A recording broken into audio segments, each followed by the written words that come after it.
Okay.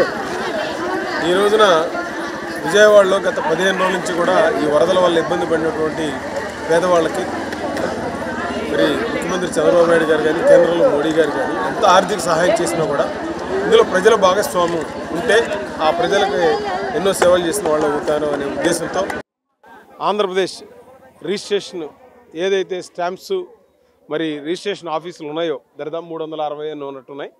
వాళ్ళందరూ కలిసి association వాళ్ళు దరిదాపుగా ఒక 3000 చీరలు, లుంగీలు, టవల్స్ దానికి సంబంధించినటువంటివి ఒక 1100-1200 రూపాయలు కిట్టుని తయారు చేసి పేదవాళ్ళకి ఇస్తూ ఉన్నారు.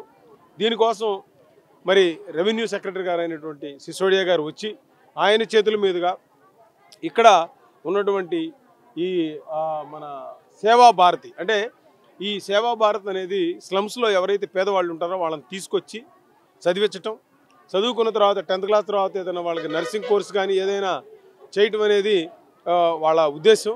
అటువంటి ఆ కార్యక్రమాలు ఈ సేవా భారత్ ద్వారా ఇక్కడ ఉన్నటువంటి మురళీకృష్ణ గారు కానీ మాధురి గారు లోకల్గా ఉన్న వాళ్ళందరూ ఆ టీంతో కలిసి ఈ అసోసియేషన్ వారు ఈ చీరలు పంపించడం అనేది చాలా మంచి కార్యక్రమం.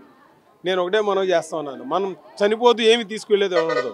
అలెగ్జాండర్ లాంటి వ్యక్తే 2 చేతులు పైకి చూపించి మొత్తం నేను ఏమీ తీసుకెళ్ళట్లేదని చెప్పినటువంటి వ్యక్తి.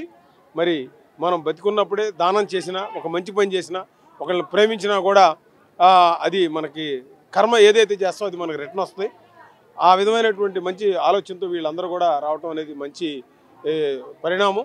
తప్పకుండా ఈ వరద బాధితులు అందరూ కూడా కోలుకొని మళ్ళీ ఒక 2-3 రోజుల్లో వాళ్ళ కార్యక్రమాలకు వెళ్తారని ఆశిస్తూ ఆ భగవంతుడు ఈ రాష్ట్రాన్ని, ఈ దేశాన్ని సుభిక్షంగా చూడాలని కోరుకుంటాను.